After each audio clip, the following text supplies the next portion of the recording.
हर हर महादेव। स्वागत है दोस्तों एक बार फिर से मेरे YouTube चैनल पर।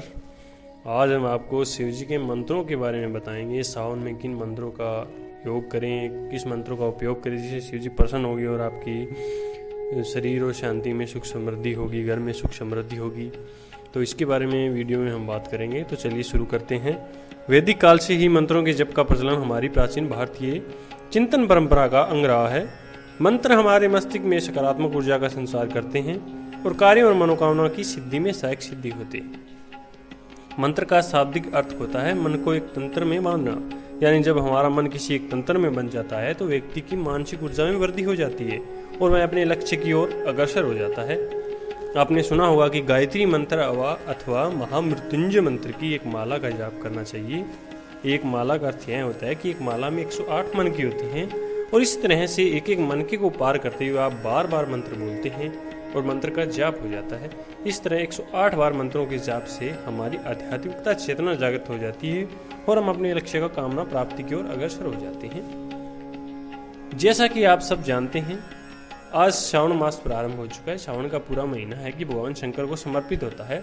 इस महीने में कावड़िए हरिद्वार आदि तीर्थ से गंगा जल लेकर अपने अपने प्रदेशों, गांवों या घरों के आसपास के शिवालयों में भगवान शिव का अभिषेक करते हैं। हम यह जन सामान्य के लिए उन मंत्रों का उल्लेख करें हैं जिन्हें आप पूरे सावन के महीने में करें, ताकि महादेव आपसे प्रसन्न हो जाएं और आपकी सभी मनोकामनाओं को पूर्ण करें। वैसे तो संस्कृत भाषा में लाखों मंत्र है जिनसे भगवान शिव की स्तुति हो जाती है, लेकिन हम यहाँ सामान्य और बहुत ही सरल मंत्रों की जानकारी आपको दे रहे हैं जिन्हें आप पूरे सावन के महीने में या शिव पूजन के समय जप सकते हैं, उच्चारण कर सकते हैं और अपने लक्ष्य की प्राप्ति की ओर अग्रसर हो सकते हैं।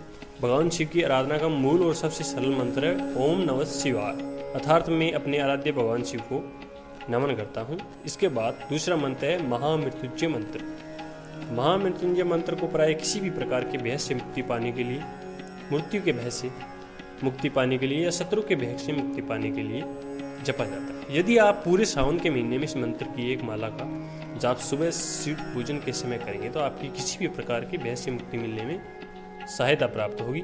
यह मंत्र इस प्रकार है ओम यजामहे सुगंधित पुष्टि वर्धनम उर्वारुकमयी बंदनान मृत्यु मोक्षिम मामृतात।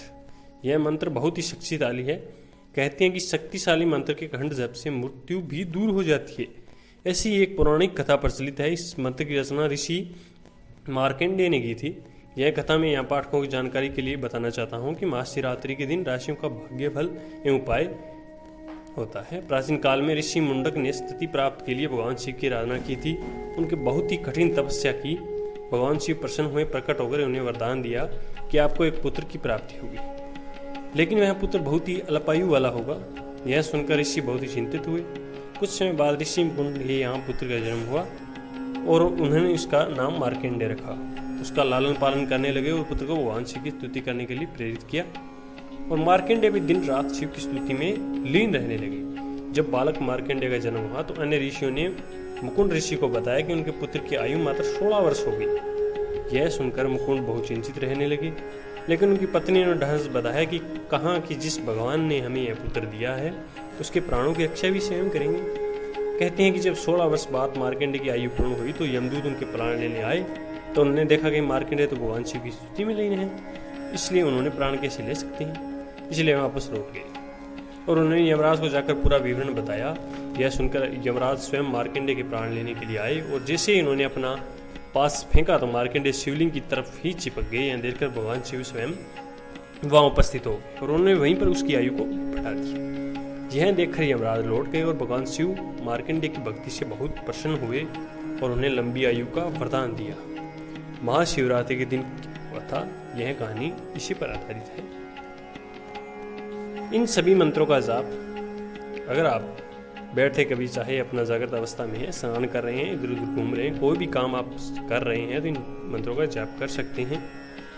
सभी मंत्र आपके आध्यात्मिक चेतना को जागृत करेंगे। प्रतिदिन स्नान करने के बाद जब आप शिव पूजन के लिए अपने मंदिर या घर पर बने मंदिर में बैठें, इससे रुद्राक्ष का पाठ अवश्य करें, रुद्राक्षटम।